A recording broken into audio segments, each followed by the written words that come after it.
Here I have Thomson TO13P, and today I'm going to show you how to enable Do Not Disturb mode on this device.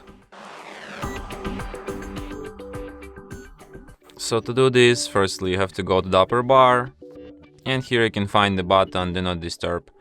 So by tap on it once, you can switch this mode. By holding your finger on it, you can access some of its settings. For example, you can add exceptions to this mode. It could be calls, it could be like messages. You can also add like alarms, media, sounds, and so on to exceptions.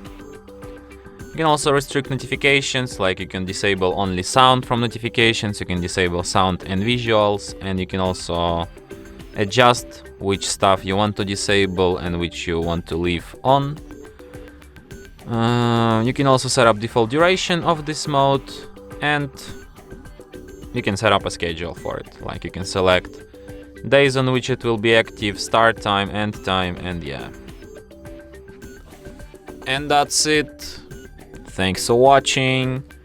If you find this tutorial useful, don't forget to hit that like button and subscribe to our channel.